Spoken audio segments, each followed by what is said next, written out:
ഒരു കണ്ണ് തുറന്ന് വരുന്നത് പോലെയുള്ള ഒരു സന്ദേശമാണ്. നമുക്ക് കണ്ണിന് കാഴ്ച കിട്ടുന്നതിനേക്കാൾ ഉപരി ദൈവം നിന്റെ വിഷയത്തിൻ്റെ മേലെ നിന്റെ മുഖത്ത് നോക്കി നടക്കേണ്ട വഴി നിനക്ക് കാണിച്ചു തരാൻ പോകുന്ന വലിയ ധ്യാന മുഹൂർത്തങ്ങളിലേക്ക് കർത്താവ് നമ്മളെ കൂട്ടിക്കൊണ്ടു പോവുകയാണ്. കൈ അടിച്ചുകൊണ്ട് ശ്രദ്ധിക്കട്ടെ.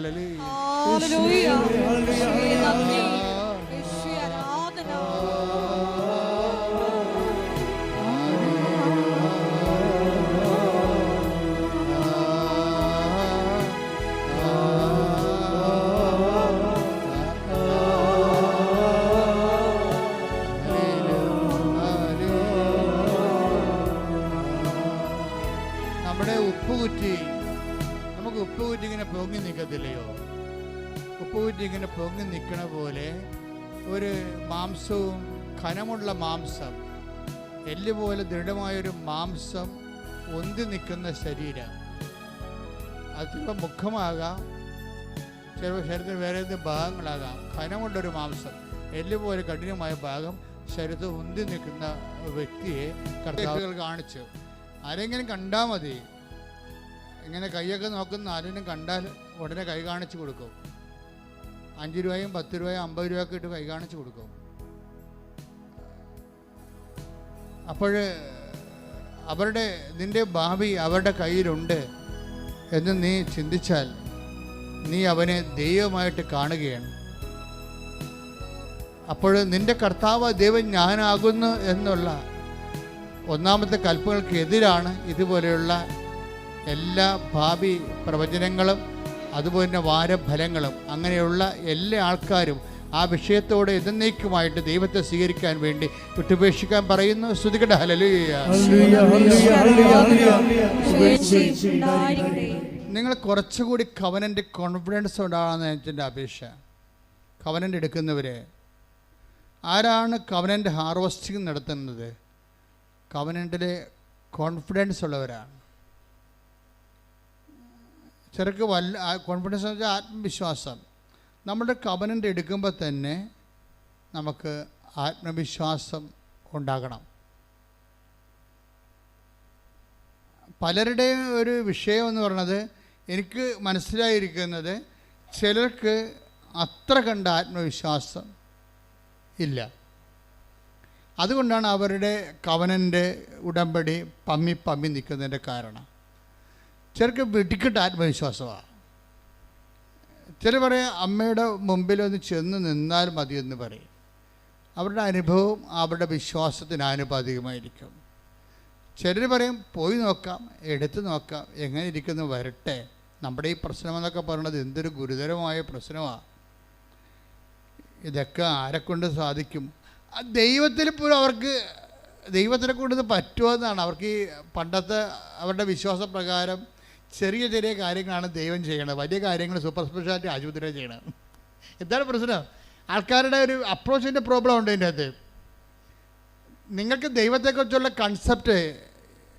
Concept about faith and faith content ഇതെല്ലാം ലിറ്റിൽ ഗോഡാണ്. ചെറിയ ദൈവങ്ങൾ വല്ല പനി മാറ്റുക, ജലദോഷം മാറ്റുക, ഇങ്ങനെയൊക്കെയുള്ള. അപ്പോൾ അതുകൊണ്ട് നിങ്ങളോട് എൻ്റെ 7 കോടി കടവാണ്, ദൈവത്തിന് പോലും ഇത് ചെയ്യാൻ പറ്റുമോ? ചില ആൾക്കാർ ചെയ്യുക, ദൈവത്തിന് പോലും നടക്കില്ലെന്ന് പറയും. എന്ന് വെച്ചാൽ അവരുടെ ദൈവം അത് ഒരു പ്രശ്നം ബ്ലാസ്ഫെമിയാണ്. അങ്ങനെ ദൈവത്തിന് പോലും പറ്റുമെന്ന് ചിന്തിക്കണ പോലും ബ്ലാസ്ഫെമിയാണ്. എന്ന് വെച്ചാൽ എന്താ പറയേണ്ടത്, ദൈവശാപം കിട്ടുന്ന ഒരു സംഭവമാണ്. അപ്പോൾ നമുക്ക് ചെയ്യാൻ പറ്റണമെന്ന് വെച്ചാൽ അല്ല, ആദ്യമേ ഓർക്കേണ്ട ഇതാണ്. ഇപ്പോഴത്തെ ഞാൻ പാടിയ പാട്ട് എന്താണ്? ഹബക്കൂക്ക് 5:6-1:5 എന്താണ് പറഞ്ഞാൽ ആരും വിശ്വസിക്കാത്ത ഒരു പ്രവൃത്തി. എന്നുവെച്ചാൽ നിൻ്റെ ചിന്തയ്ക്ക്, ബുദ്ധിക്ക്, ആലോചനയ്ക്ക്, അറിവിന്, അനുഭവത്തിനപ്പുറത്ത് ഉള്ള പ്രവൃത്തികളാണ് ദൈവം ചെയ്യാൻ പോകുന്നത്. അപ്പോൾ അതൊരു വിശ്വാസം. ഇപ്പോൾ ഇന്നലെ ഒരു മണിപ്പൂരിൽ നിന്ന് ഒരു ദമ്പതികൾ വന്ന്, അപ്പോൾ അവരത്ര അകലെന്ന് വന്ന കാരണം ഞാൻ അവരെ അപ്പം തന്നെ കണ്ടവർ. അല്ലെങ്കിൽ പിന്നെ അവർ ഉടമ്പടി എടുത്തിട്ട് ഇവിടെ വന്ന് നിന്നപ്പോൾ ഞാൻ വിളിച്ചവരെ. കാര്യം അവർ ഇവിടെ ഫ്ലൈറ്റിൽ ഇവിടെ വന്ന് ഉടമ്പടി എടുത്തിട്ട് അടുത്ത ഫ്ലൈറ്റ് തിരിച്ചു പോവുകയാണ്. അപ്പോൾ കാരണം അവർ അത്രയും ദൂരെ നിന്നൊക്കെ വരുമ്പോൾ കാണേണ്ടത് ഒരു ധാർമ്മികമായ ഒരു വിഷയമാണ്. അപ്പം ഞാനവരെ വിളിച്ചു, ഞാൻ ചോദിച്ചു വിഷയം എന്താണെന്ന് തിരക്കി. അപ്പോൾ അവർക്ക് 7 കോടി രൂപയുടെ കടമാണ്, അതാണ് വിഷയം. അപ്പോൾ ആരോ അച്ഛന്മാർ അവിടുത്തെ സലീഷ് അച്ഛൻ ഗൈഡ് ചെയ്തതാണ് കൃപാസനത്തിലോട്ട്. അപ്പോൾ അച്ഛന്മാരായാലും ശരി, അവർക്ക് ഇപ്പോഴേ ഏറെക്കുറെ കാര്യങ്ങൾ മനസ്സിലായിട്ടുണ്ട്.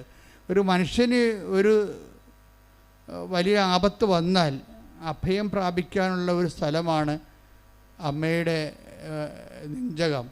അപ്പം അതുകൊണ്ട് അച്ഛനെ അവരെ പറഞ്ഞു വിട്ട്. പക്ഷെ ഞാൻ അതുപോലെ തന്നെ അവരെ സ്വീകരിച്ച് അവരുടെ പേപ്പറൊക്കെ നോക്കി. പേപ്പറെല്ലാം ഓക്കെയാണ്, അവരുടെ ഉടമ്പടിയും അതെല്ലാം കറക്റ്റാണ്. ഞാനൊരു കാര്യങ്ങൾ ചോദിച്ചു. അപ്പോൾ ഇങ്ങനെയാണ് അവർക്ക് ഇനി ഇപ്പോൾ മണിപ്പൂരിലെ വിഷയങ്ങളൊക്കെ കഴിഞ്ഞപ്പോൾ ഇതിന് കടവും കൂടി വന്നപ്പോൾ സർവൈവിങ്ങിന് പാടാണ്. അപ്പം ഞാനിത് കൊണ്ടുവന്ന് ഈശോയെടുത്ത് കൊടുത്തു, ഇവരുടെ ചീട്ട് അമ്മയുടെ അടുത്ത് കൊടുത്തിട്ട് മധ്യസ്ഥം വായിച്ചിട്ട് കൊണ്ട് ഈശോ, അതാണല്ലോ നമ്മുടെ പ്രൊസീജിയർ. അത് അമ്മയുടെ അടുത്ത് വെച്ച് അത് മധ്യസ്ഥം വായിച്ചിട്ട് കൊണ്ട് ഈശോയുടെ കാൽപാദങ്ങൾ വെക്കുമ്പോൾ ഉടനെ ഒരു വലിയ താക്കോല്. അപ്പം ഞാൻ പറഞ്ഞു ഇറ്റ്സ് ഓക്കെ. താക്കോൽ എന്ന് പറയുമ്പോൾ നിങ്ങൾക്ക് അറിയാം, കവനൻറ്റുമായിട്ട് ബന്ധപ്പെട്ടതാണ് താക്കോല്. അതൊരു ദർശനമാണ്. അപ്പം എൻ്റെ അർത്ഥം ആ വിഷയം ദൈവം തുറക്കാൻ പോകണം. നമുക്ക് തുറക്കാൻ പറ്റാത്ത വിഷയമാണത്. ദൈവം അത് തുറക്കാൻ പോകണം. അത് എന്താ, ഈ താക്കോൽ എനിക്ക് പെട്ടെന്ന് ക്യാച്ച് ചെയ്തതിൻ്റെ കാരണം, തലേ ദിവസം ഇന്നലെ വേറെ ഒരു സഹോദരി, അവരുടെ പേര് സാന്ദ്ര സന്തോഷ്, കോട്ടയം. സാന്ദ്ര സന്തോഷിൻ്റെ ജീവിതം ഇതുപോലെ അടഞ്ഞു പോയ ജീവിതമാണ്. സാന്ദ്ര സന്തോഷിന് ഇതുപോലെ ഈ പ്രശ്നം ഉണ്ടായിരുന്നു. സാന്ദ്ര സന്തോഷ് പറഞ്ഞ് ഞാൻ കല്യാണം കഴിച്ചിട്ട് ഞങ്ങൾ ആദ്യം വന്നത് ഇവിടെയാണെന്ന് പറഞ്ഞു. ഞങ്ങൾ കല്യാണം കഴിച്ചിട്ട് ആദ്യം വന്നത് ഇവിടെയാണ്. ഇവിടെ വരാൻ വേണ്ടി വന്നതല്ല, വേളാങ്കണ്ണിലൂടെ പോണ വഴിക്ക് എൻ്റെ ബാധിക്കെ കൂടി പോയപ്പോൾ മാതാവിൻ്റെ മുമ്പിൽ ഇറങ്ങിയതാണ്. ഇറങ്ങിക്കഴിഞ്ഞപ്പോൾ ഈ സാന്ദ്രയുടെ മനസ്സിൽ വന്നിട്ടുള്ള കുറച്ച് മനോവിചാരങ്ങളുണ്ട്. ഈ വിശ്വാസവും വിചാരവും തമ്മിൽ ഭയങ്കര കണ്ടന്റാണ്. നിങ്ങൾ പലപ്പോഴും പണിമേടിക്കണം. നിങ്ങൾ വാ പൊളിച്ചില്ലെങ്കിൽ നിങ്ങൾ പണിമേടിക്കാൻ സാധ്യതയുണ്ട്. ചില ആൾക്കാർ വാ പൊളിച്ചാലല്ല കണ്ണക്കുറിട്ട് അടിമേടിക്കത്തുള്ളൂ. ചില വാ പൊളിച്ചില്ലെങ്കിൽ അടി പാർസൽ മേടിക്കും. വിചാരിച്ചാൽ മതി. നമ്മുടെ എന്താണ് വിചാരവും വിശ്വാസവും തമ്മിൽ ആദ്യം വിശ്വാസം വിചാര രൂപത്തിലാണ് രൂപപ്പെട്ട് വരുന്നത്. നിങ്ങൾ എന്ത് വിചാരിക്കുന്നു അതാണ് നിങ്ങളുടെ വിശ്വാസം. അപ്പോൾ ഈ വിചാരം എന്താണെന്നുള്ളത് നിങ്ങൾ കൃത്യമായിട്ട് നോക്കിയേക്കണം. എന്താ കാര്യത്തിൽ ഇപ്പോൾ രക്തസ്രാവക്കാരി എന്താണ് വിചാരിച്ച നില പറയണത്, അവൻ്റെ വസ്ത്രത്തിൻ്റെ വിളിമ്പിലെങ്കിലും സ്പർശിക്കാൻ ഇടയായാൽ താൻ സൗഖ്യപ്പെടുമെന്ന് അവൾ ഉള്ളിൽ കരുതിയിരുന്നു. അപ്പോൾ ആ വിശ്വാസം ആദ്യം തന്നെ എവിടുന്നാണ്? കരുതലിനാണ് വന്നത്. അപ്പോൾ നിസ്സാരമല്ല. നിങ്ങൾക്ക് കൃപാസനം മാതാവിനെക്കുറിച്ച് വല്ല പൊട്ടക്കരുതലുമാണെങ്കിൽ അടി പാർസൽ മേടിച്ചിട്ടേ പോകത്തുള്ളൂ. കാര്യം അതോടുകൂടി തന്നെ നിങ്ങൾ കരുതൽ തീരുമാനം. പിന്നെ നിങ്ങൾ എന്ത് അഭ്യാസം കാണിച്ചിട്ടും കാര്യമില്ല. അപ്പോൾ അത് കരുതൽ എന്താ? മർക്കോസ് 5:28 അവന്റെ വസ്ത്രത്തിൽ ഒന്ന് തൊട്ടാൽ മാത്രം മതി എന്ന് പറഞ്ഞേ. അവന്റെ വസ്ത്രത്തിൽ ഒന്ന് തൊട്ടാൽ മാത്രം മതി, ഞാൻ സുഖം പ്രാപിക്കും എന്ന് അവൾ വിചാരിച്ചിരുന്നു. അപ്പോൾ വസ്ത്രത്തിൽ തൊട്ടാൽ സുഖം പ്രാപിക്കുമെന്ന് വിശ്വസിച്ച ഈശോ പറഞ്ഞ എന്താണ്? സ്ത്രീയെ, നിന്റെ വിശ്വാസം വലുതാണെന്നാണ് പറഞ്ഞത്. പക്ഷേ ആ വിശ്വാസം അവളിലുണ്ടായത് എങ്ങനെയാണ്? വാക്കിലൂടെ അല്ല പറഞ്ഞത്, പിന്നെ എന്താ? വിചാരത്തിലൂടെയാണ്. അപ്പോൾ ഈ സാന്ദ്ര സന്തോഷിൻ്റെ വിചാരം എന്താണെന്നറിയാവോ? അവളിവിടെ ഭർത്താവുമായിട്ട് ഇവിടെ വന്ന് ലാൻഡ് ചെയ്യുമ്പോൾ ഇതുപോലെ ഭയങ്കര തിരക്കാണ്. അപ്പോൾ അവളെ വെള്ളിയിൽ വിചാരിക്കുകയും എന്നാത്തിനായിത്തെ വലിച്ചു കെട്ടി ആൾക്കാരെല്ലാം കൂടി ഇവിടെ വന്ന വല്ല കാര്യം ഉണ്ടാകും. അതാണ് അവളുടെ വിചാരം. അവളുടെ വിചാരം അതാണ്. ഇത്രയും തിരക്കാണിക്കേണ്ട വല്ല കാര്യമുണ്ട്. എന്നുവെച്ചാൽ അവർക്ക് അതിനെക്കുറിച്ച് അത്രയും നോളജുള്ള എന്ത് കഥ അറിഞ്ഞിട്ടാണ് ഈ ആൾക്കാർ ഈ ഡിസൈനിൽ കയറണം എന്നാണ് തല ചിന്തിക്കുന്നത്. അങ്ങനെയാണ് അങ്ങനെ ചിന്തിച്ചിട്ട് അവർ വേളാങ്കണ്ണിലേക്ക് പോയി. പക്ഷെ എപ്പോഴും നമുക്ക് അങ്ങനെ വല്ല ചിന്ത ഉണ്ടെങ്കിൽ ഭാവി കാലങ്ങളിലൊരു പണി തീർച്ചയായിട്ടും നിങ്ങൾക്ക് പ്രതീക്ഷിക്കാൻ പറ്റും. എന്താ കാര്യം? നിങ്ങൾ വിശുദ്ധമായൊരു സ്ഥലത്ത് വന്നിട്ട് ദൈവിക പദ്ധതി മനസ്സിലാക്കാൻ വേണ്ടി മാത്രം കഴിവില്ലാത്ത ഒരു ഉരുപ്പടിയായിപ്പോയി. നിങ്ങൾക്ക് നിങ്ങളുടെ മുമ്പിലുള്ളത് 10,000 കണക്കിന് സാക്ഷ്യങ്ങളാണ്. അനുദിനം മനുഷ്യർ പറയുന്ന ദൈവാനുഭവങ്ങൾ അത് മാത്രം കേട്ടാൽ മതി. ഇവളിങ്ങനെ പറഞ്ഞു പോയെങ്കിലും അവളെ ദൈവത്തിനെതിരൊന്നുമല്ലേ. ഇവിടെ എന്തിനാണ് ആൾക്കാരിങ്ങനെ ഇടിച്ചു തല്ലണത്? ഇതൊക്കെ വല്ലതും അറിഞ്ഞിട്ടാണ്, വല്ലതും ഉള്ള കാര്യമാണ് എന്നുള്ള ചിന്ത അവർക്ക് അറിയത്തില്ലല്ലേ. അവർക്ക് ഈ വിഷയത്തെക്കുറിച്ചൊന്നും അറിയത്തില്ല. First time he's coming. അപ്പം അതുകൊണ്ട് തന്നെ ഒരു പ്രശ്നം കുറച്ച് കഴിഞ്ഞപ്പോൾ ജീവിതത്തിൽ കല്ല് കടിക്കാൻ തുടങ്ങി. നല്ലൊരു ഭർത്താവിനെ കിട്ടിയതാണ്, മര്യാദയ്ക്ക് ജീവിക്കാൻ തുടങ്ങിയതാണ്. പക്ഷെ നമ്മളെപ്പോഴും നിങ്ങൾക്ക് എപ്പോഴും വരുന്നൊരു പ്രശ്നമേ, നിങ്ങൾ എപ്പോഴും അസമയത്തും സമയത്തും പ്രാർത്ഥനയുടെ കാര്യത്തിൽ കോംപ്രമൈസ് ചെയ്യരുത്. ഇപ്പോൾ ചിലർ പറയാം നല്ല ഭർത്താവിനെ കിട്ടി, സന്തോഷമാണ്, അവൾക്ക് ജോലിയുണ്ട്, ഞങ്ങൾക്ക് ജോലിയുണ്ട്, പിന്നെ കുഞ്ഞിനെ കിട്ടി, ജീവിക്കാനൊരു വീടൊക്കെ ആയി, ബന്ധുക്കളും സ്വന്തപ്പെട്ടവരുണ്ട്, എല്ലാം ഹൈഫൈവ് ആണെന്ന് പറഞ്ഞാൽ നിങ്ങൾ പിന്നെ എന്തിനാണ് പ്രാർത്ഥിക്കേണ്ടത് എന്ന് ഇപ്പം സാന്ദ്ര പറയുന്നുണ്ടത് സാക്ഷ്യത്തിൽ. ഞാൻ നല്ലവണ്ണം ബൈബിൾ വായിക്കുന്ന ആളായിരുന്നു. എൻ്റെ അമ്മ പറഞ്ഞിട്ടുണ്ട് കിടന്നുറങ്ങണ മുമ്പ് ബൈബിൾ വായിച്ചേക്കണമെന്ന്. കിടന്നുറങ്ങണതിന് മുമ്പ് നീ ബൈബിൾ വായിച്ചിട്ടേ കിടന്നുറങ്ങാം. അപ്പോൾ എൻ്റെ ജീവിതത്തിൽ ഞാൻ എപ്പോഴും ബൈബിൾ വായിക്കാത്ത ദിവസങ്ങളില്ലെന്നാണ് പറയണത്. ബൈബിൾ വായിക്കാത്ത ദിവസങ്ങളില്ല. പക്ഷേ നല്ല ഭർത്താവിനെ കിട്ടിക്കഴിഞ്ഞപ്പോൾ, അതുപോലെ തന്നെ ജീവിതത്തിൽ നിക്കക്കള്ളിയൊക്കെ ആയിക്കഴിഞ്ഞപ്പോൾ ആദ്യം അത് ബാധിച്ചത് എവിടെയാണ്? പ്രാർത്ഥനാ ജീവിതത്തെയാണ് ബാധിക്കണത്. അതെപ്പോഴും നമ്മൾ ശ്രദ്ധിക്കണം. നിങ്ങൾക്കൊരു നല്ല കാലം വന്നാൽ നിങ്ങൾക്ക് ആത്മീയമായിട്ടൊരു മോശം കാലം തുടങ്ങിയെന്ന് പറയാം. നിങ്ങൾക്കൊരു നല്ല കാലം വന്നാൽ തീർച്ചയായിട്ടും നിങ്ങൾക്ക് ആത്മീയമായിട്ട് അധികം പ്രാർത്ഥനയില്ലാത്ത, ദൈവാശ്രയമില്ലാത്ത ഒരു മോശം കാലം വരും. വന്നെന്ന് മനസ്സിലാക്കാം. കാര്യം നല്ല കാലം കൈകാര്യം ചെയ്യൽ വന്ന മിസ്റ്റേക്കാണത്. നല്ല കാലം വരുമ്പോൾ അതുപോലെ തന്നെ ദൈവത്തോടും, ഇപ്പം ദൈവത്തിനെ കൊണ്ട് ചിലരെന്താ ചെയ്യണമെന്നറിയാമോ? എനിക്കിപ്പം ഞാൻ എന്നാത്തിനാണ് പ്രാർത്ഥിക്കേണ്ടതെന്ന് അറിയാൻ പാടില്ല. ഇപ്പം അങ്ങനെ എന്തിനാണ് പ്രാർത്ഥിക്കേണ്ടതെന്ന് അറിയാൻ പാടില്ലാത്തവരുടെ അന്ധന്മാരുടെ കാലം ഇനി വർദ്ധിക്കുകയുള്ളൂ. ഇപ്പം നിങ്ങളെല്ലാം പോകുമ്പോൾ നിങ്ങൾക്കറിയാം, നിങ്ങൾക്ക് പലർക്കും യൂറോയിലാണ് ശമ്പളം കിട്ടുന്നത്. ഇന്ത്യൻ മണി എപ്പോഴും അതിൻ്റെ വാല്യൂ കുറഞ്ഞിരിക്കുന്ന സമയത്ത് യൂറോക്കാരൻ്റെ കണ്ണു പോകാനുള്ള സാധ്യതയുണ്ട്. എന്താണ്? അവൻ ചിന്തിക്കാത്ത കാശാണ് ശമ്പളമായിട്ട് അതിന് കിട്ടുന്നത്. അപ്പം അതിൻ്റെ കൂടെ ഫണ്ട് കിട്ടി, ജോലി കിട്ടി, ഫ്ലാറ്റ് കിട്ടി, ജീവിതം കിട്ടി, പിന്നെ എന്തിനാണ് ഇവർ പ്രാർത്ഥിക്കേണ്ടതെന്ന് ഇവർക്ക് അറിയത്തില്ല. അങ്ങനെ കുറേ ഒരു വംശം ഉണ്ടാകുന്നുണ്ട്, അന്ധതയുടെ ഒരു വംശം വരുന്നുണ്ട്. അത് എന്തിന് പ്രാർത്ഥിക്കണം? ഇപ്പം നിങ്ങളൊക്കെ ഇവിടെ പ്രാർത്ഥിക്കാൻ വരുമ്പോൾ എന്തെങ്കിലും ഒരു കാര്യമുണ്ടല്ലോ. ഇനി കാര്യമില്ലാത്ത കാലം വരും. ഒരു മനുഷ്യൻ്റെ ഏറ്റവും വലിയ ശാപകാലമെന്ന് പറയണത് അവന് എന്തിനെ പ്രാർത്ഥിക്കണമെന്ന് അറിയേണ്ടാത്ത ഒരു കാലം വരുമ്പോഴാണ്. അപ്പോൾ മാത്രം നിങ്ങൾ ആരാണെന്ന് നിങ്ങൾക്ക് മനസ്സിലാകത്തുള്ളൂ. പക്ഷേ ദൈവത്തിന് നിങ്ങളെ നേരത്തെ അറിയാം. എന്താ പ്രശ്നം വെച്ച് കഴിഞ്ഞാൽ, നിങ്ങൾക്കൊരു നല്ല കാലം വന്ന് ദൈവത്തെ ആശ്രയിക്കേണ്ടാത്ത കാലം വന്നാൽ പ്രാർത്ഥന ഡിമിനിഷ് ചെയ്യും, മങ്ങിപ്പോകുമെന്ന് ദൈവത്തിന് അറിയാം. അതുകൊണ്ടാണ് നിങ്ങൾ ഈ കാലത്ത് നല്ലവണ്ണം ആശ്രയിച്ച് പ്രാർത്ഥിപ്പിക്കാൻ വേണ്ടി നിങ്ങൾക്ക് കാര്യങ്ങൾ നടക്കാതെ ദൈവം ലാഗ് ചെയ്ത് കൊണ്ടുപോകണത്. കാര്യം ഈ ഒരു കാലഘട്ടത്തിൽ നിങ്ങൾ പ്രാർത്ഥിക്കുകയും ദൈവാനുഭവം ഉണ്ടാക്കിയെടുക്കുകയും ചെയ്യത്തുള്ളൂ. ഇപ്പം തന്നെ വരുമ്പോൾ തന്നെ നിങ്ങൾക്ക് അനുഗ്രഹം എടുത്ത് കയ്യിൽ തന്നു കഴിഞ്ഞാൽ പിന്നെ നിങ്ങൾ ഹൈഫൈവായി, പ്രാർത്ഥനാ ജീവിതം ഇല്ല. പിന്നെ ഇനി എന്തെങ്കിലും പറഞ്ഞെങ്കിൽ ഇഷ്യൂ ഉണ്ടാകണം. അപ്പോൾ ഇഷ്യൂ ബേസ്ഡാണ് നമ്മുടെ ആധ്യാത്മികത. അത് നിങ്ങളൊന്ന് ചിന്തിച്ച് നോക്കണം. ഒരു വിഷയബന്ധിയാണോ? അത് നമുക്കറിയാമല്ലോ, ക്രിസ്തീയ ആധ്യാത്മികതയുടെ പ്രശ്നം അതൊരു വ്യക്തിബന്ധമാണ്. ആ ക്രിസ്തീയ എന്തുകൊണ്ടാണ് ഞാൻ ഇന്നലെ നമ്മുടെ ഇൻ്റർനാഷണലോട് പറയുമായിരുന്നു, why there are so many fervent martyrs, holy martyrs and saints in the Catholic Church. എന്തുകൊണ്ടാണ് ഈ കത്തോലിക്ക സഭയിൽ ഇത്ര കണ്ട് ധർമ്മരക്തസാക്ഷികളും വിശുദ്ധ രക്തസാക്ഷികളും ഉള്ളത്? Because God is A person. ദൈവം ഒരു വ്യക്തി ആയതുകൊണ്ടാണ്. അല്ലെങ്കിൽ ബുദ്ധിസമൊക്കെ പറയുന്ന പോലെയും അല്ലെങ്കിൽ വേദിക് റിലിജനൊക്കെ പറയുന്ന പോലെ ഒരു തുരിയ സ്റ്റേജ് നമുക്ക് അനുഭവിക്കാൻ പറ്റത്തുള്ളൂ. ഒരു പ്രാതിഭാസികമായ അനുഭവവും ആശയവാദങ്ങളുണ്ട്. അതുപോലെ തന്നെ പ്രപഞ്ചത്തെ കാണുന്ന വേറെ കാഴ്ചപ്പാടുകളുണ്ട്. അതിലുള്ള യോഗിസ്റ്റിക് മെത്തേഡുകളുണ്ട്. അപ്പോൾ ആ മെത്തേഡെല്ലാം പ്രാപിച്ചു കഴിയുമ്പോൾ ഇപ്പോൾ ആ ഒരു ദൈവത്തെ വ്യക്തിയായിട്ട് നമുക്ക് അനുഭവിക്കാത്തോടത്തോളം കാലം നമുക്കുണ്ടാകുന്ന അനുഭവം ഒരു മെറ്റാഫിസിക്കലായിട്ടുള്ള അനുഭവങ്ങളാണ്.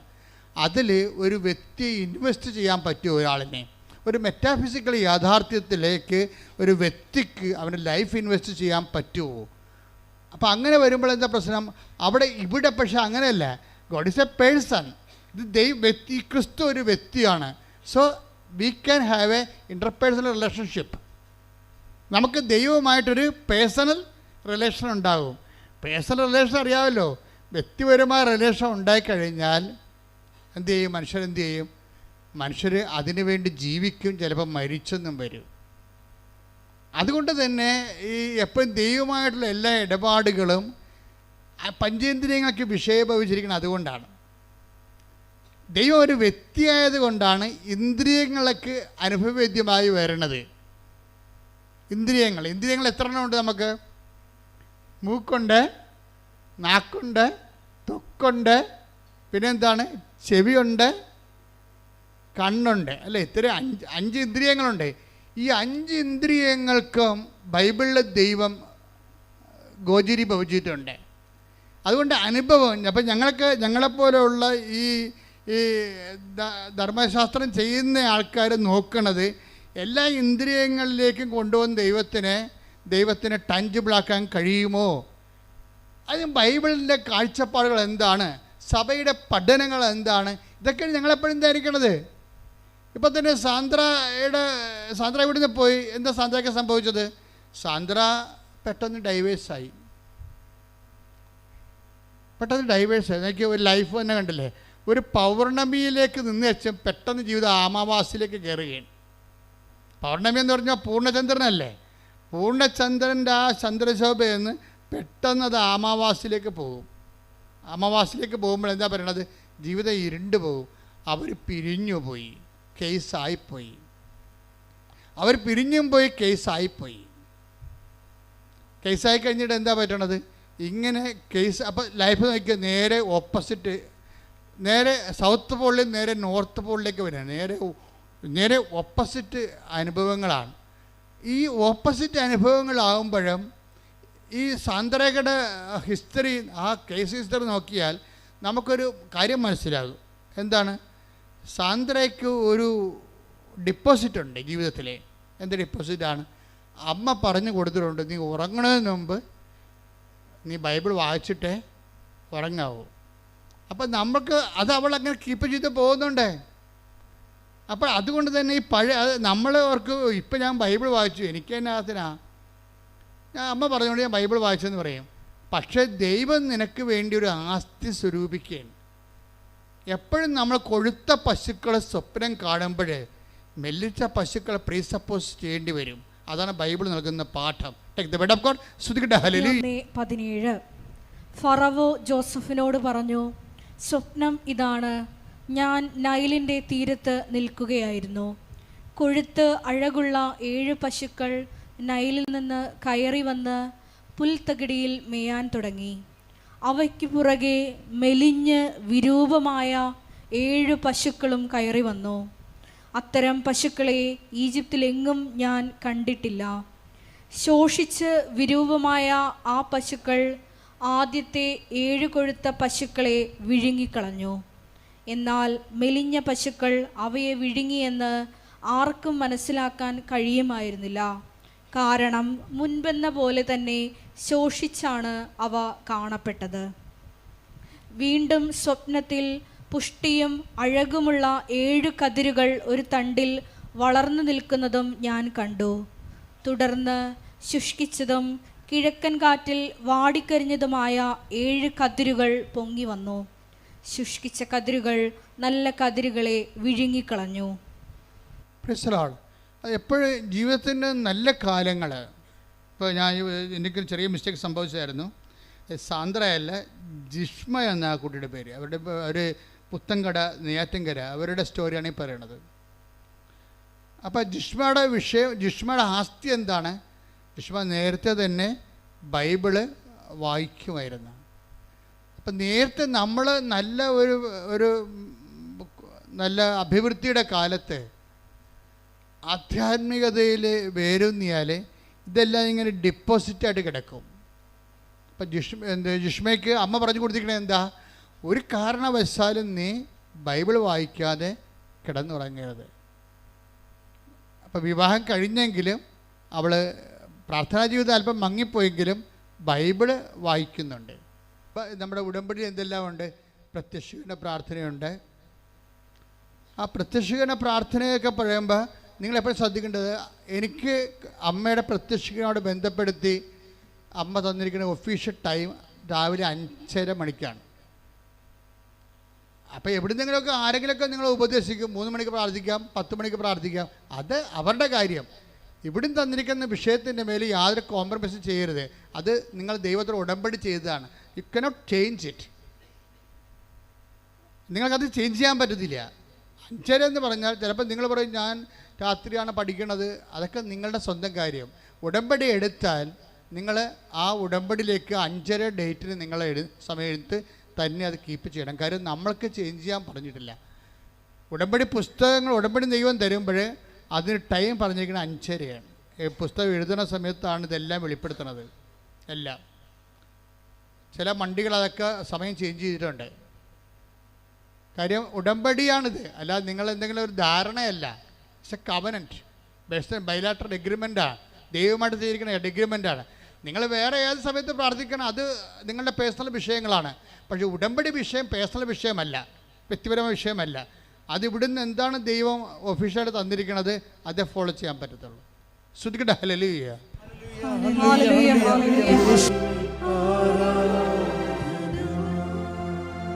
അച്ഛൻ പറഞ്ഞ പോലെ ജിഷ്മയുടെ ലൈഫ് പെട്ടെന്ന് ഇങ്ങനെ അമാവാസിയായി മാറി.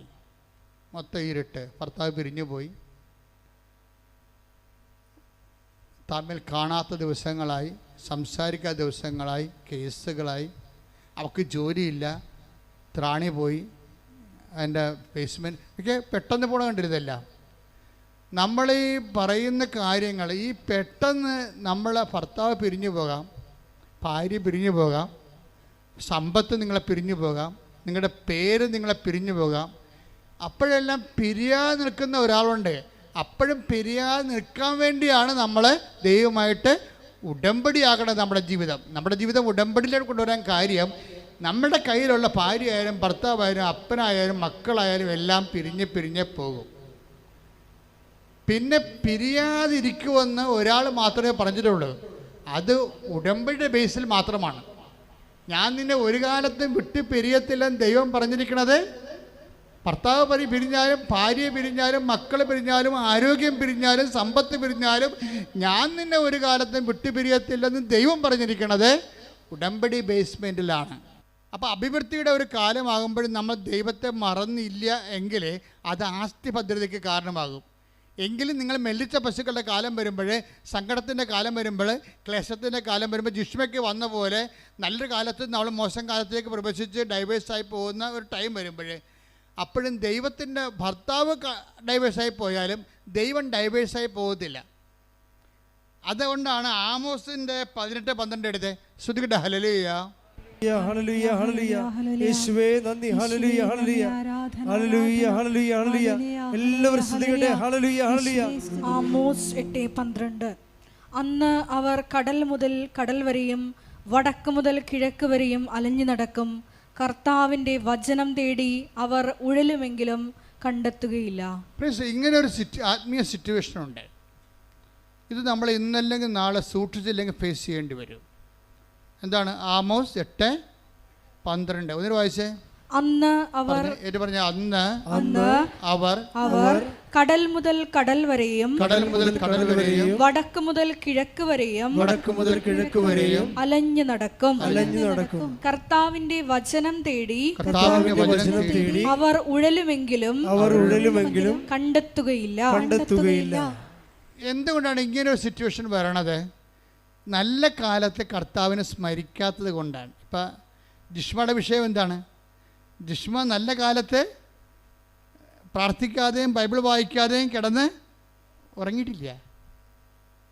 ആസ്തി കിടപ്പുണ്ടത്. അത് കാരണം ഇപ്പം ഡൈവേഴ്സായി, ക്ലേശക്കാലം വന്നിരിക്കുകയാണ്.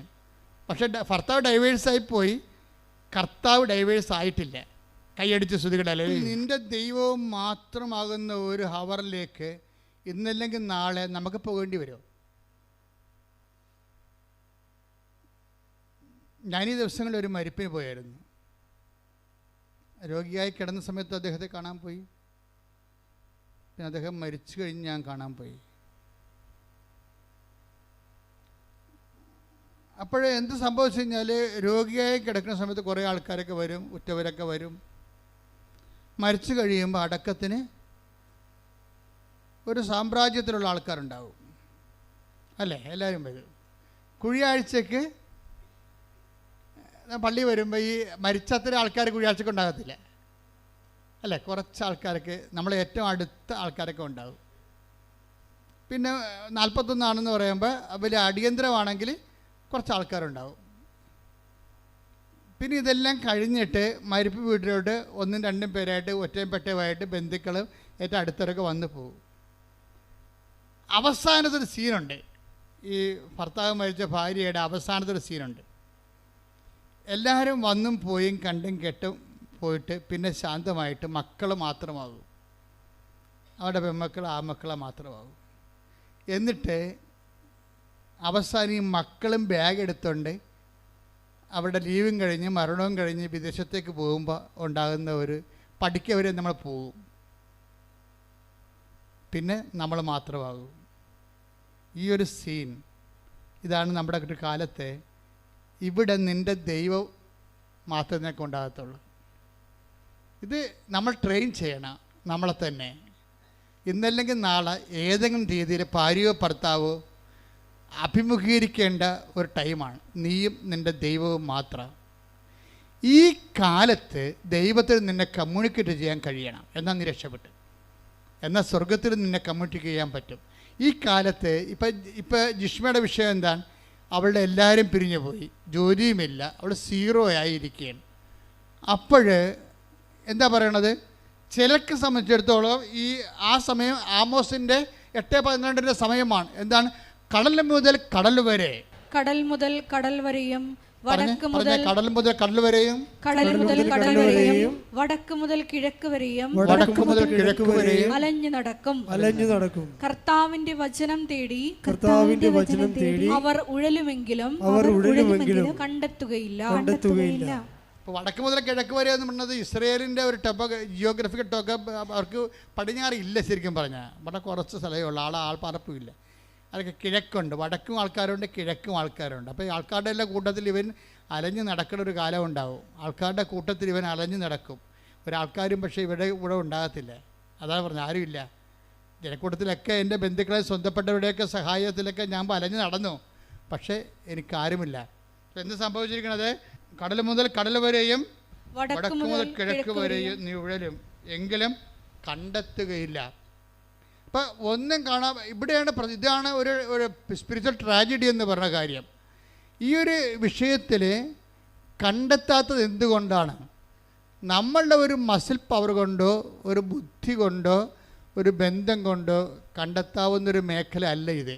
അതുകൊണ്ടാണ് ജെറമിയ പറയണത്, ദൈവം തന്നെ ഈ സമയത്ത് ഇനിഷ്യേറ്റീവ് എടുക്കേണ്ടി വരും, നമുക്ക് ചെയ്യാൻ പറ്റത്തില്ല. ഇപ്പം നമുക്ക് ശ്വാസം കിട്ടാതെ വരുമ്പോൾ നമ്മൾ എന്ത് ചെയ്യും? വെന്റിലേറ്റർ വെക്കും അല്ലേ? നമുക്ക് ശ്വാസം എടുക്കാൻ പറ്റത്തില്ല. ശ്വാസം എടുക്കാൻ പറ്റാതെ വരുമ്പോൾ വെന്റിലേറ്റർ വെച്ച് കൊടുക്കും ശ്വസിക്കാൻ വേണ്ടി. അതുപോലെ നമുക്ക് ദൈവത്തെ കണ്ടെത്താൻ പറ്റാതെ വരുമ്പോൾ ദൈവം എന്തു ചെയ്യും? ദൈവത്തിൻ്റെ ഓൺലൈനിൽ ആ ഗ്രീൻ ചാനലിലുള്ള ആളാണ്, നേരത്തെ ആസ്തിയുള്ള ആളാണെങ്കിൽ എന്തു ചെയ്യും? ജെറമിയ 29:14 വർക്കൗട്ട് ചെയ്യും. എന്താണ്? നിങ്ങൾ പറഞ്ഞേ, നിങ്ങൾ എന്നെ കണ്ടെത്താൻ ഞാൻ ഇടയാക്കും. അപ്പൊ ഇങ്ങനെയുള്ള 0 അവറിൽ ദൈവം തന്നെ ഇനിഷ്യേറ്റീവ് എടുക്കും. അങ്ങനെ ഇനിഷ്യേറ്റീവ് എടുക്കണമെങ്കിൽ എന്ത് ചെയ്യണം? നല്ല കാലത്ത് ദൈവത്തെ മറക്കാതെ ജീവിക്കണം. പിടിയിട്ടില്ലേ? Message is clear.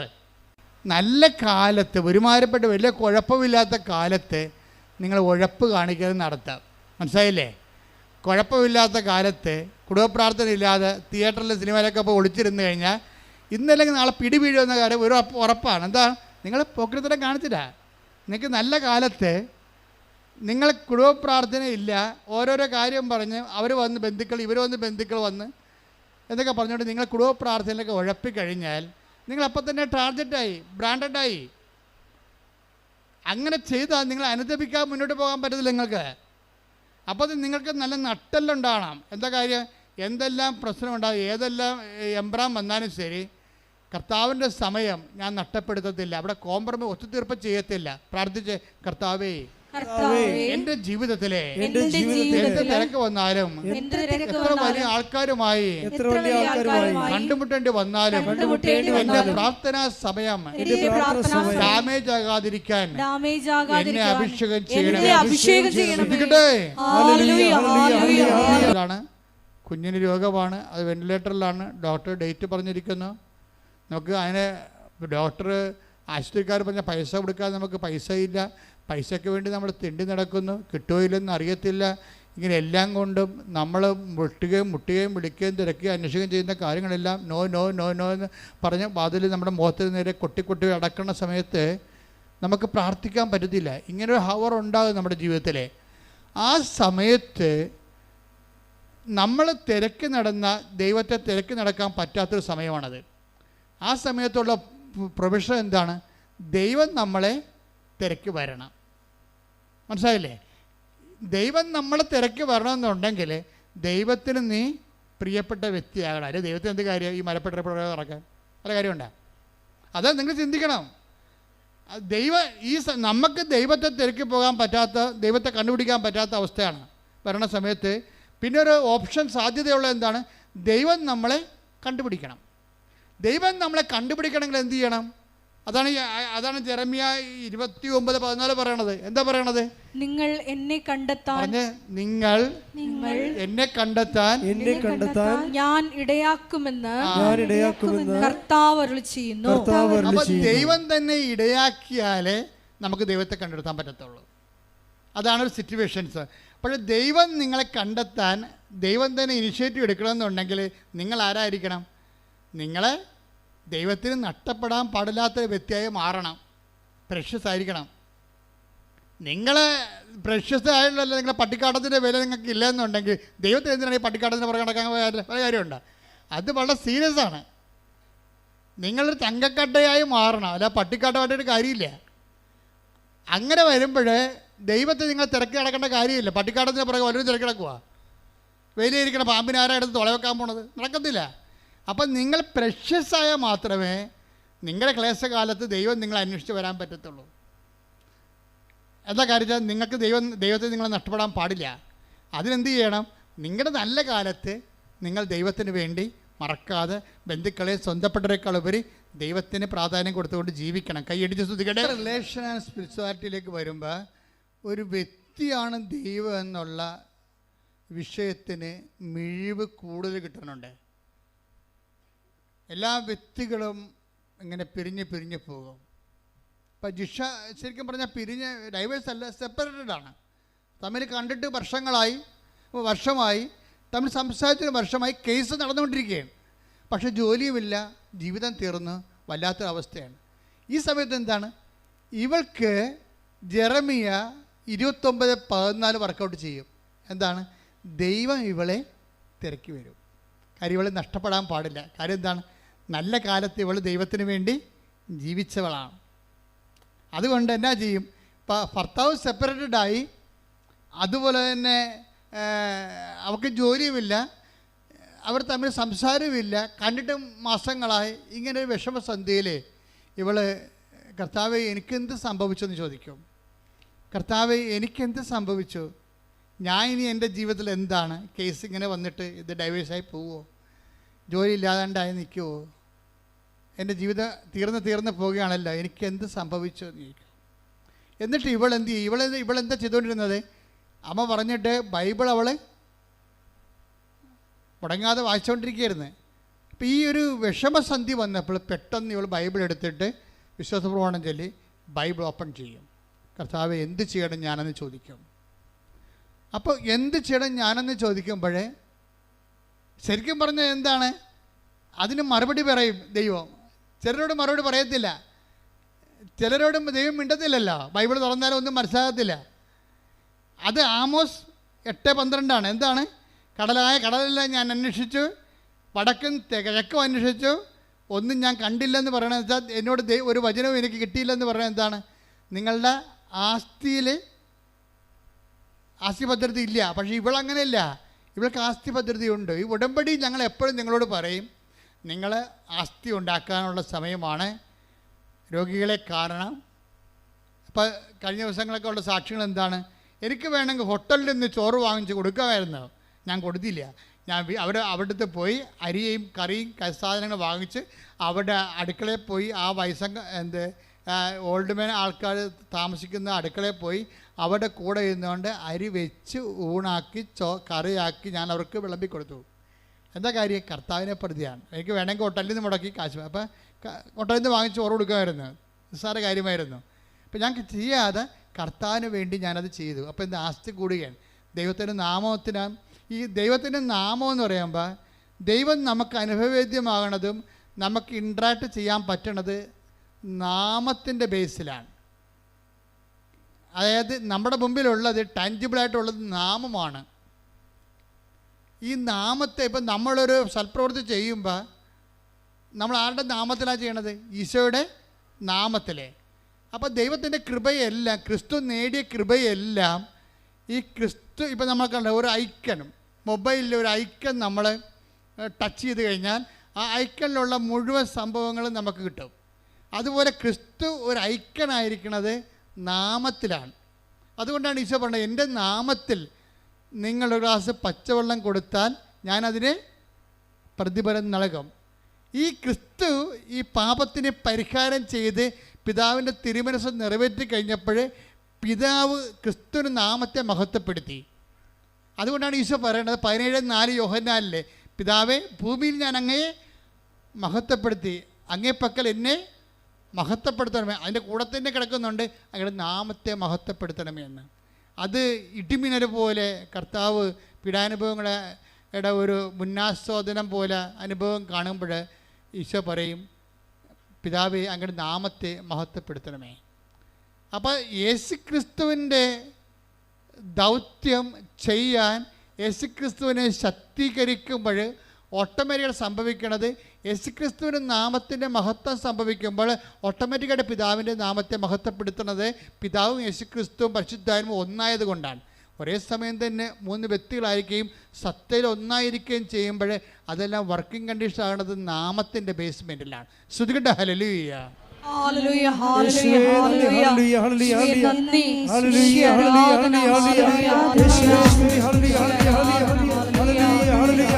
അപ്പോൾ ജിഷ്മയുടെ മനസ്സിൽ പരിശുദ്ധാത്മാവ് തോന്നിക്കും, എന്താണ്, നീ ഇപ്പോൾ ഭർത്താവ് സെപ്പറേറ്റ് ആയിരിക്കുന്നു, നിനക്ക് ജോലിയില്ല, നീ ഒറ്റപ്പെട്ടിരിക്കുന്നു എന്ന് പറയുമ്പോൾ ദൈവം തന്നെ ഈ ജെറമിയ നമ്മൾ കണ്ടതുപോലെ 29:14 അനുസരിച്ചുകൊണ്ട് എന്നെ കണ്ടെത്താൻ ഞാൻ ഇടയാക്കും. അങ്ങനെ ദൈവം തന്നെ ഇവരോട് പറയും, ഞാൻ സംസാരിക്കാം, നീ ബൈബിൾ ഓപ്പൺ ചെയ്യാൻ പറയും. ഉടനെ പരിശുദ്ധാത്മാവിൻ്റെ നിവേശനത്താൽ ഇവൾ ബൈബിൾ ഓപ്പൺ ചെയ്യും. ബൈബിൾ ഓപ്പൺ ചെയ്യുകയും ഉടനെ ദൈവം ഇവളോട് സംസാരിക്കും. എന്താ സംസാരിക്കണത്? ധൈര്യമായിരിക്കുക, ഭയപ്പെടരുത്, മുന്നോട്ട് പോവുക, നീ പോകുന്നിടത്തെല്ലാം ഞാൻ നിൻ്റെ കൂടെ ഉണ്ടാകും. ശ്രുതികട്ടെ ഹല്ലേലൂയ. ഹല്ലേലൂയ, ഹല്ലേലൂയ, ഹല്ലേലൂയ, ഹല്ലേലൂയ, നന്ദി, യേശുവേ, ആരാധന, ഹല്ലേലൂയ, ഹല്ലേലൂയ. ഇതൊരു ഉടമ്പടി വചനമാണ്, നമുക്ക് എല്ലാവർക്കും അറിയാവുന്നതാണ്. എന്താണത്? യോശുവ 1:9 എടുത്തേ. ശക്തനും ധീരനുമായിരിക്കണമെന്നും അതന്നെ പറഞ്ഞേ, ശക്തനും ധീരനുമായിരിക്കുക. ഭയപ്പെടുകയോ പരിഭ്രമിക്കുകയോ ചെയ്യരുതെന്ന് നിന്നോട് ഞാൻ കൽപ്പിച്ചിട്ടില്ലയോ? എന്ത് മധുരമാ, കേൾക്കുമ്പോൾ തന്നെ നമുക്ക് മധുരം തോന്നും. എന്താണ്? ശക്തനും ധീരയുമായിരിക്കുക. എന്താണ് ചെയ്യേണ്ടത്? ഒന്ന് വായിച്ചേ. ശക്തനും ധീരനുമായിരിക്കണമെന്നും ഭയപ്പെടുകയോ പരിഭ്രമിക്കുകയോ ചെയ്യരുതെന്നും നിന്നോട് ഞാൻ കൽപ്പിച്ചിട്ടില്ലയോ? നിന്റെ ദൈവമായ നേരത്തെ പറഞ്ഞിട്ടുള്ളത് ഓർക്കണം. എന്താണ്? എന്തെങ്കിലും വിഷയങ്ങൾ വരുമ്പോഴേ ബൈബിൾ തുറന്ന് തന്നെ അത് മെസ്സേജ് കിട്ടണമെന്ന് നിങ്ങൾ വാശി പിടിക്കരുത്. ഇപ്പം എന്താ പറഞ്ഞിരിക്കണത്? നിന്നോട് ഞാൻ നേരത്തെ പറഞ്ഞിട്ടില്ലയോ? എത്രയോ പ്രാവശ്യം പറഞ്ഞിരിക്കണം. എന്താ പറഞ്ഞിരിക്കണത്? ശക്തയും ധീരയുമായിരിക്കുക, ശക്തനും ധീരനുമായിരിക്കുക. പിന്നെ ഭയപ്പെടുകയോ പരിഭ്രമിക്കുകയോ വേണ്ട. ഭർത്താവ് സെപ്പറേറ്റ് ആയെന്ന് വിചാരിച്ചുകൊണ്ട് ഭയപ്പെടേണ്ട, പരിഭ്രമിക്കണ്ട. ജോലിയില്ല എന്ന് വിചാരിച്ചുകൊണ്ട് ഭയപ്പെടേണ്ട, പരിഭ്രമിക്കണ്ട. എന്താണ്? നിന്റെ ദൈവമായ കർത്താവ് നീ പോകുന്നിടത്തെല്ലാം നിന്നോട് കൂടെ ഉണ്ടായിരിക്കും. അവിടെ ഡൈവേഴ്സും ഇല്ല, സെപ്പറേഷനും ഇല്ല. അത് നിങ്ങൾ മനസ്സിലാക്കണം. ദൈവത്തെ ഇങ്ങനെയാണ് സ്നേഹിക്കേണ്ടത്. എന്താണ്? ആരെല്ലാം എൻ്റെ കൂടെ ഉള്ളവരെല്ലാം, മക്കളായാലും ശരി, ഭർത്താവായാലും ഭാര്യയായാലും നാളെ സെപ്പറേറ്റായി പോകും. പക്ഷെ നിന്റെ ദൈവമായ കർത്താവ് നീ പോകുന്നിടത്തെല്ലാം, അത് ഐസിയുലായാലും വെന്റിലേറ്ററായാലും സ്വർഗത്തിലായാലും, ഞാൻ നിന്റെ കൂടെ ഉണ്ടാകും. കൈയടിച്ച് സ്തുതിക്കട്ടെ. അന്ത്യം വരെ ഞങ്ങളുടെ കൂടെ നന്ദി പറയുന്നു. ആ കമന്റ് ചെയ്ത ആള് ഇപ്പോഴെന്താ പറ്റിയത്? ഈ ആൾക്കൂട്ടത്തിലേക്ക് തിരിച്ചു വരേണ്ടി വരണം. അവർ വന്ന് ഉടമ്പടി എടുക്കുക ഉടനെ. എന്താ? നീ പോകുന്നിടത്തെല്ലാം നിൻ്റെ കൂടെ ഞാനുണ്ടാവും എന്ന് പറഞ്ഞില്ലേ? അപ്പോൾ ദൈവം ഓൺലൈനിലുണ്ടല്ലോ. ഇനി എന്താ ചെയ്യുന്നത്? അടുത്ത നടപടി എന്താണ്? ഉടമ്പടി എടുക്കുക. ആ ഉടമ്പടി എടുക്കുമ്പോൾ മാത്രമേ നമുക്ക് മനസ്സിലാകത്തുള്ളൂ എന്തിനാണ് ഇവിടെ ജനങ്ങൾ ഓടിക്കൂടണമെന്ന്. അപ്പോൾ ജിഷ വന്ന് ഉടമ്പടി എടുക്കും. ഉടമ്പടി എടുത്തു കഴിഞ്ഞിട്ട് എന്താ സംഭവിച്ചത്? മറ്റ് പ്രാർത്ഥന അനുഭവങ്ങൾക്കില്ലാത്ത വ്യത്യസ്തമായൊരു അനുഭവം ഉടമ്പടിക്കുള്ളത് എന്താണെന്നറിയാമോ? അത് ഇപ്പം നമുക്കറിയാമല്ലോ. ഇപ്പോൾ ദൈവത്തെ അനുഭവിക്കുന്നത് ബൈബിളിൽ പഞ്ചേന്ദ്രിയങ്ങളിലൂടെയാണ് അനുഭവിക്കണം. പലരും പല അനുഭവങ്ങളുണ്ട്. മനധ്യാനത്തിലുണ്ട്, ആന്തരികമായ അനുഭവങ്ങളുണ്ട്, അതേത്തെ പിന്നെ ആന്തരിക ധ്യാനാനുഭവങ്ങളുണ്ട്. പക്ഷെ അതൊക്കെ ചുമ്മാ പണ്ഡിതന്മാർക്ക് വല്ല വിരലിലുണ്ടാവുന്ന ആൾക്കാർക്ക് ഉള്ളതാണ്. ഈ വിരലിലുണ്ടാവുന്ന പണ്ഡിതന്മാർ ആരെങ്കിലും അതിൽ എത്ര പേര് കർത്താവിന് വേണ്ടി മിഷൻ പ്രവർത്തനം ചെയ്തിട്ടുണ്ട്? എത്ര പേര് കർത്താവിന് വേണ്ടി മരിച്ചിട്ടുണ്ട്? എത്ര പേര് സുവിശേഷ സാക്ഷ്യം വഹിച്ചിട്ടുണ്ടെന്ന് ചോദിച്ചു കഴിഞ്ഞാൽ പരിങ്ങലായി പോകും. പക്ഷേ സാധാരണ മനുഷ്യൻ്റെ അനുഭവം എന്താണ്? അവൻ ടാൻജിബിളായിട്ടാണ്. അപ്പോസ്തലന്മാരുടെ അനുഭവമാണ് അവർക്കുള്ളത്. എന്താണ്? ഞങ്ങൾ കണ്ണുകൊണ്ട് കണ്ടത്. Take the word of God. 1 യോഹന്നാൻ 1:1. 1 യോഹന്നാൻ 1:1. ആദ്യം മുതൽ ഉണ്ടായിരുന്നതും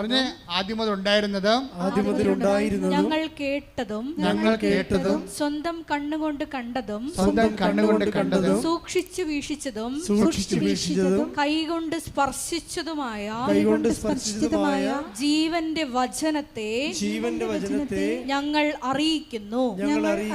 അപ്പോസ്തലന്മാരുടെ അനുഭവം തന്നെ എന്താണ്? കണ്ണുകൊണ്ട് കണ്ടത്. പറഞ്ഞേ. കണ്ണുകൊണ്ട് കണ്ടത്, ചെവികൊണ്ട് കേട്ടത്, കൈകൊണ്ട് സ്പർശിച്ചത്. ഇപ്പോഴും 2 അവയവം പുറത്തായി പോയി. എന്തൊക്കെയാണ്? മൂക്കും നാക്കും. പക്ഷെ ഉടമ്പടി എടുക്കുമ്പോൾ ജിഷയ്ക്ക് എന്താ സംഭവിക്കണമെന്ന് അറിയാവോ? ഉടമ്പടി എടുത്ത് വീട്ടിൽ ചെന്നപ്പോൾ എന്ത് പറ്റി? പ്രാർത്ഥിക്കാൻ വേണ്ടി മുട്ടുകുത്തിയപ്പോൾ തന്നെ അമ്മയും ജിഷയും പരസ്പരം നോക്കാൻ തുടങ്ങി. അപ്പം അമ്മ ചോദിച്ച്, എടി മുല്ലപ്പൂവിൻ്റെ മണം വരുന്നുണ്ടോ? ആ ഉണ്ടമ്മേ. അപ്പം 2 പേരും അഭിഷേകത്തിലായി. അമ്മ അവിടെ വന്ന്. അപ്പം അനിയത്തി പുറകിരുന്നുണ്ട് പ്രാർത്ഥിക്കുന്നുണ്ട്. അവൾക്ക് സങ്കടമായി. നിങ്ങളുടെ 2 അടുത്തും അമ്മ വന്നല്ല, എൻ്റെ അടുത്ത് മാത്രം വന്നില്ല എന്ന് പറയുകയും ഇടിച്ചു കുത്തി മൂക്കിലേക്ക് ഈ സുഗന്ധാഭിഷേകം കയറിപ്പോകും. അവർക്ക് 3 പേർക്കും ആ സാക്ഷ്യം നിങ്ങൾ കേൾക്കണം. ശരിക്കും പറഞ്ഞാൽ അതായത് നമ്മൾ മുല്ലപ്പൂ എന്നൊക്കെ പറയുമ്പോൾ ആൾക്കാർക്ക് അറിയാവുന്ന മുല്ലപ്പൂവാണെന്ന് പറഞ്ഞ് നിർബന്ധമില്ല. നമുക്ക് പരിചയമുള്ള സ്മെല്ല് ഈ ബ്രെയിനിലെല്ലാം സേവ് ആണല്ലോ. കാര്യം അതെന്താ വെച്ചാൽ ഇതൊരു സ്മെല്ലിംഗ് എന്ന് പറയുന്ന സംഭവം. മൂക്ക് ഒരു ഈ ഘ്രാണയന്ത്രം എന്ന് പറഞ്ഞാൽ ഇത് ശരിക്കും പറഞ്ഞാൽ ദൈവാനുഭവത്തിൻ്റെ ഒരു 4ാം ഇന്ദ്രിയമായിട്ട് വർക്കൗട്ട് ചെയ്യുകയാണ്.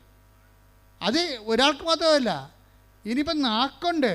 നാക്കെന്ന് പറയുമ്പോൾ ഈ നാക്ക് പ്രശ്നം എന്ന് വെച്ചാൽ നാക്ക് നമുക്കറിയാം, നമ്മുടെ ഈ നാക്കല്ല അവിടെ ഉദ്ദേശിക്കുന്നത്.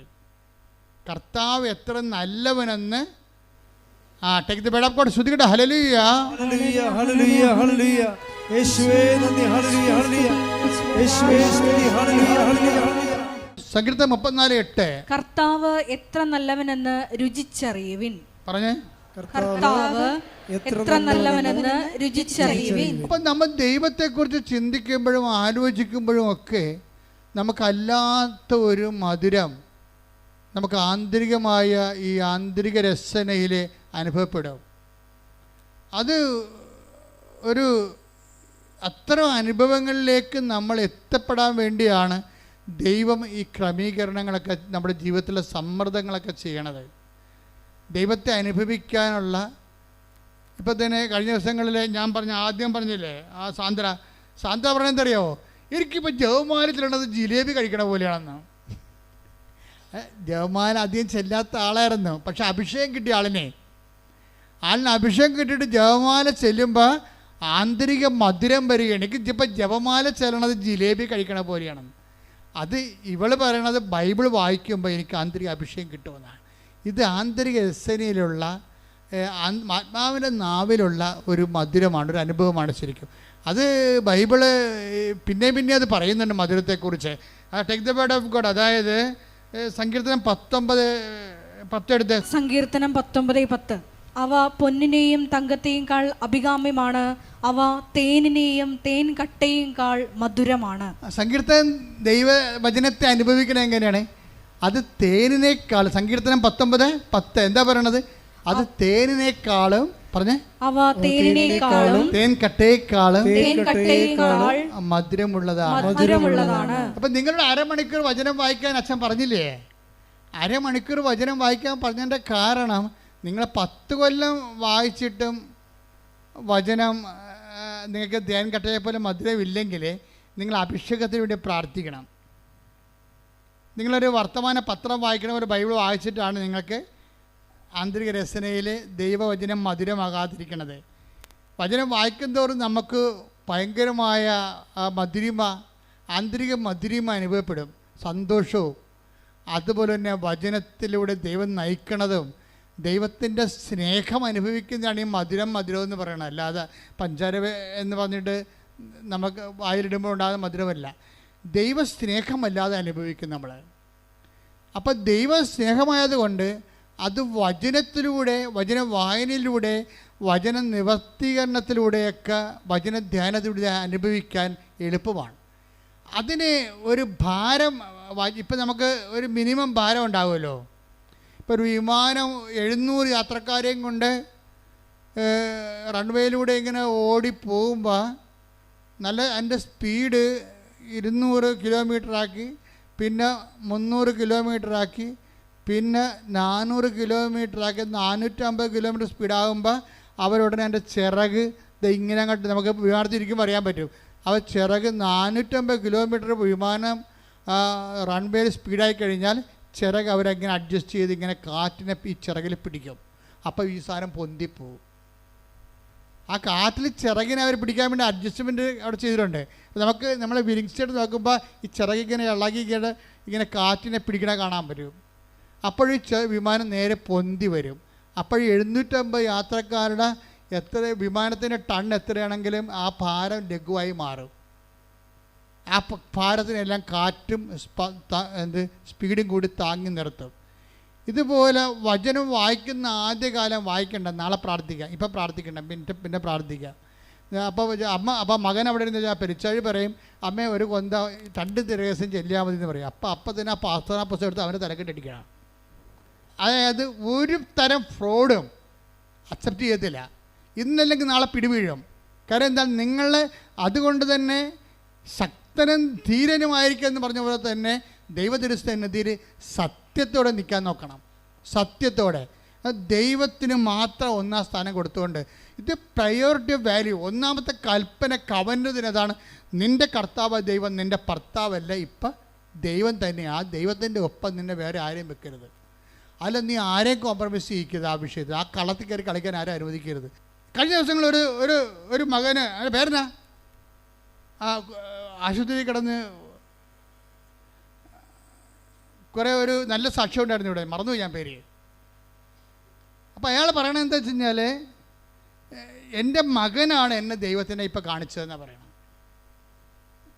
എന്താ കാര്യം വെച്ച് കഴിഞ്ഞാൽ, മകൻ്റെ കൂടെ മകന് ജനിച്ചപ്പോൾ ചങ്കും കരളും ആമാശയവും കിഡ്നിയും ഒക്കെ പല സ്ഥലത്തായിരുന്നു.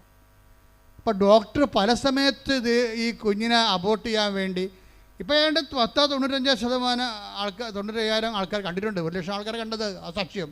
എന്നാൽ ഈ കുഞ്ഞിനെ അബോർട്ട് ചെയ്യാൻ പലപ്പോഴും ഡോക്ടർ പറഞ്ഞു. കാര്യം വെച്ച് കഴിഞ്ഞാൽ, ഈ കുഞ്ഞിന് കിഡ്നി ചങ്കിൻ്റെ അകത്തും നെഞ്ചിൻ്റെ അവിടെയും, പിന്നെ അത് ആമാശയില്ല, അത് തൊടേന്ന്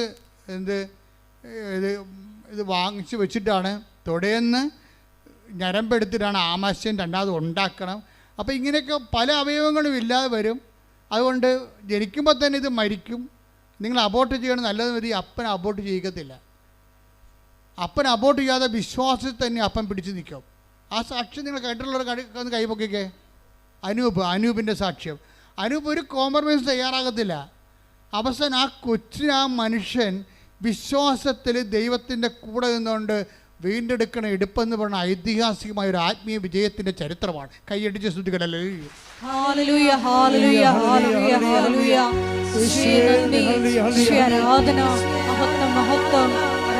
ദൈവസ് ചെയ്യരുത്,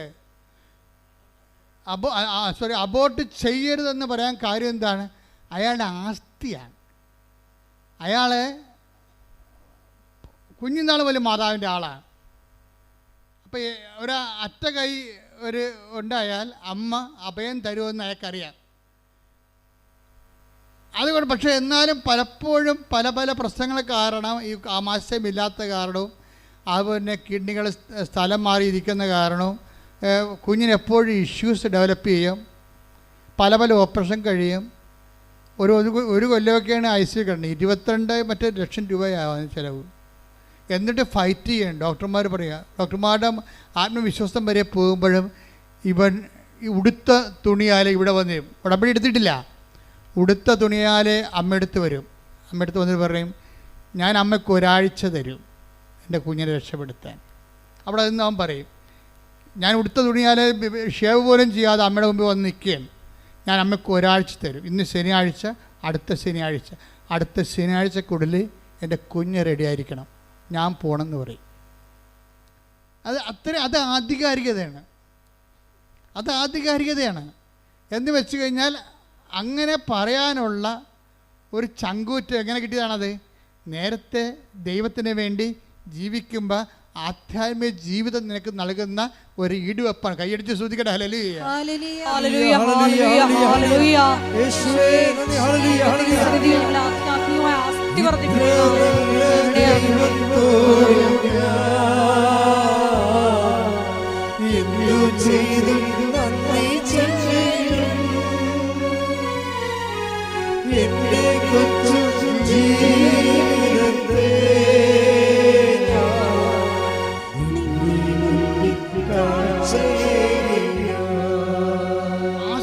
ഇതാണ് ആസ്തിയും ആത്മവിശ്വാസവും എന്ന് പറയണത്.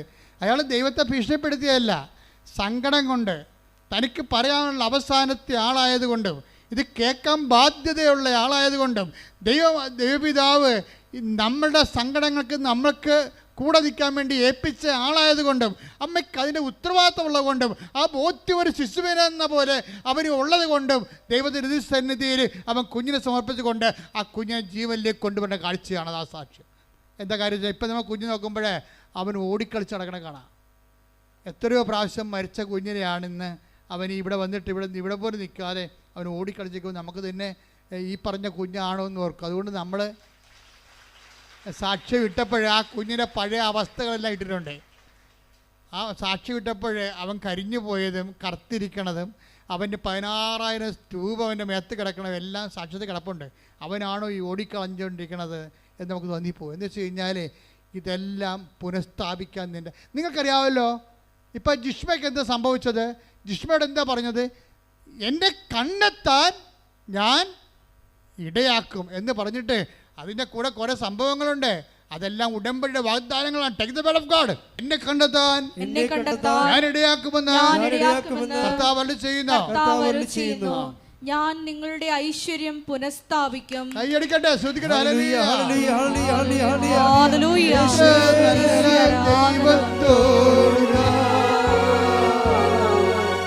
എന്തു ചെയ്തു നന്ദി ചൊല്ലിടും എന്റെ കൊച്ചു ജീവിതത്തെ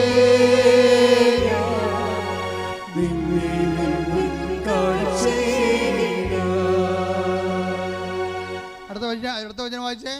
നിങ്ങളെ ചിതറിച്ചിരിക്കുന്ന എല്ലാ സ്ഥലങ്ങളിലും ദേശങ്ങളിൽ നിന്ന് ഞാൻ നിങ്ങളെ ഒരുമിച്ച് കൂട്ടും. Praise the Lord. ഇതെല്ലാം ഉടമ്പടിയുടെ വാഗ്ദാനങ്ങളാണ്. എന്തൊക്കെയാണ് പറഞ്ഞിരിക്കുന്നത്?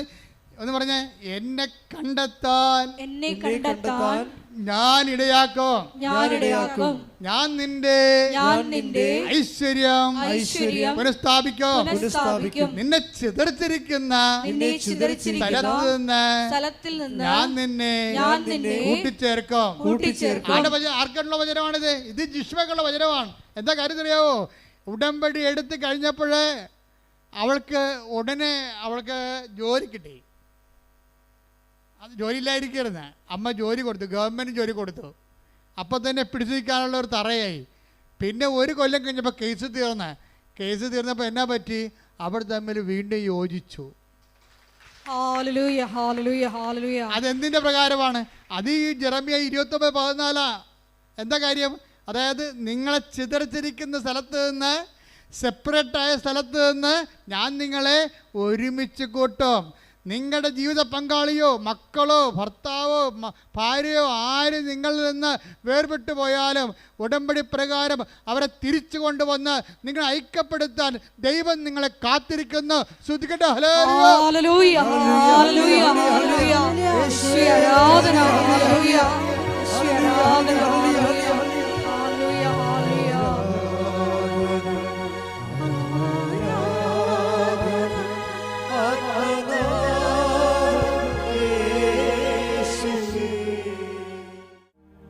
എൻ്റെ പ്രിയപ്പെട്ടവരെ, ഉടമ്പടിയിലെ ഏറ്റവും വലിയ കാതലായ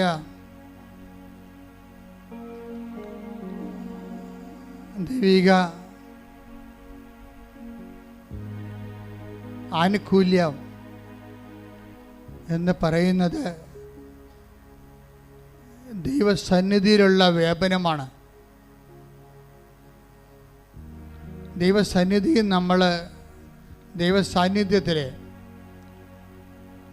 ഉടമ്പടി എന്തിനു വേണ്ടി എടുത്തെന്ന് ചോദിച്ചാൽ നിങ്ങൾ പറയണം, എനിക്ക് ജോലി കിട്ടാനാണ് ഉടമ്പടി എടുത്തതെന്ന് നിങ്ങൾ പറയരുത്.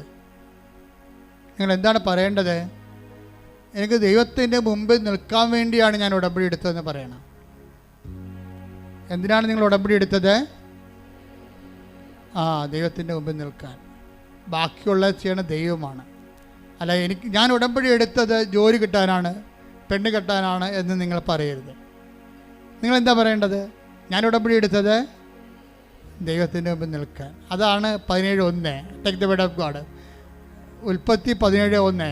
അബ്രാമിന് 99 വയസ്സായപ്പോൾ കർത്താവ് പ്രത്യക്ഷപ്പെട്ട് അവനോട് അരുളി ചെയ്തു, സർവശക്തനായ ദൈവമാണ് ഞാൻ, എൻ്റെ മുമ്പിൽ വ്യാപരിക്കുക, കുറ്റമറ്റവനായി വർത്തിക്കുക. ഉടമ്പടി ചെയ്യുന്നതിൻ്റെ പ്രധാനപ്പെട്ട കാരണങ്ങളൊന്ന് ദൈവം ആവശ്യപ്പെടുന്നത് എന്താണ്? എൻ്റെ മുമ്പിൽ വ്യാപരിക്കുക. പറഞ്ഞേ. എൻ്റെ മുമ്പിൽ വ്യാപരിക്കുക, കുറ്റമറ്റവനായിരിക്കുക. അപ്പോൾ നമ്മൾ എന്തിനാണ് ഉടമ്പടി ചെയ്യണത്? ദൈവത്തിൻ്റെ മുമ്പിൽ വ്യാപരിക്കാനും കുറ്റമറ്റവരായിരിക്കാനും വേണ്ടിയാണ്. ഇതാണ് എൻ്റെ ബേസിക് എന്ന് പറയണത്.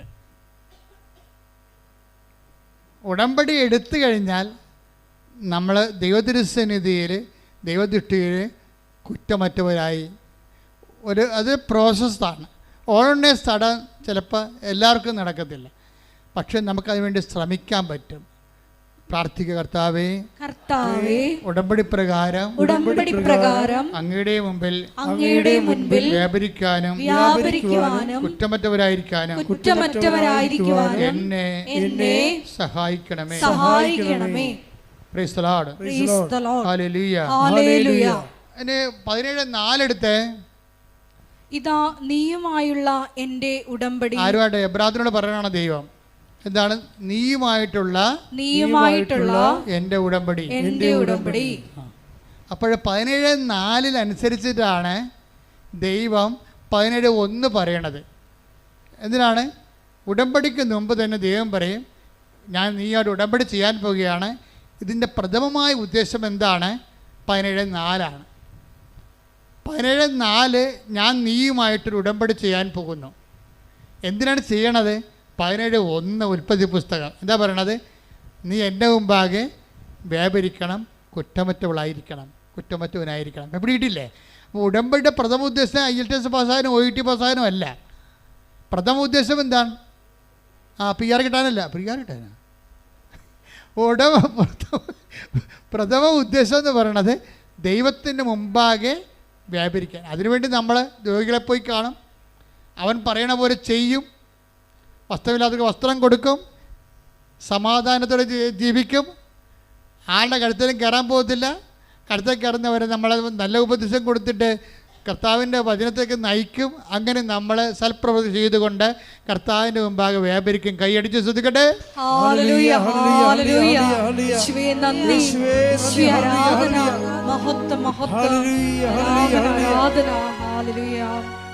അതായത് ഇതിൻ്റെ ഒരു വിഷയം വെച്ചാൽ ഉടമ്പടിക്കുള്ളൊരു ഗുണമുണ്ട്. അതായത് ഉടമ്പടി പാലിക്കാൻ ഇപ്പം നമ്മൾ ഉടമ്പടിക്ക് ബ്രേക്കായാലും, ഇപ്പം നിങ്ങൾക്ക് മനസ്സിലായില്ലേ, ബ്രേക്ക് എന്ന് പറയുന്നത് ചെറുപ്പക്കാരുടെ കൂട്ടത്തിലുള്ള പ്രധാനപ്പെട്ട വാക്കാണ്. ദൈവമായിട്ടും ഇങ്ങനെ ബ്രേക്കാകാനുള്ള സാധ്യതയുണ്ട്. അപ്പം ദൈവമായിട്ട് ബ്രേക്കായാലും നമ്മളെ മനുഷ്യന്മാർ ബ്രേക്കാകണ പോലെ ബ്രേക്കായി പോകത്തില്ല. കാര്യം ദൈവം വിശ്വസ്തനായിരിക്കും എപ്പോഴായാലും. മനുഷ്യന്മാരാണ് വേറെ ഒരു ആണിനെ പെണ്ണിനെ കാണുമ്പോൾ വാലുവാട്ടിക്കൊണ്ട് അതിൻ്റെ പുറകെ പോകുന്നത്. എന്നിട്ട് തേച്ചിട്ട് നീ എന്നെ അമേരിക്ക കൊണ്ടുപോവുക, നീ എന്നെ കാനഡയിൽ കൊണ്ടുപോവുക, അവനെന്നെ കൊണ്ടുപോകുക എന്ന് പറഞ്ഞാൽ അത്രേ ഉള്ളൂ ഈ സംഭവം. അതിനുള്ളിൽ നമ്മുടെ കാശെല്ലാം അവൾ മൊബൈൽ ചാർജ് ചെയ്ത് തീർത്ത് കാണാം.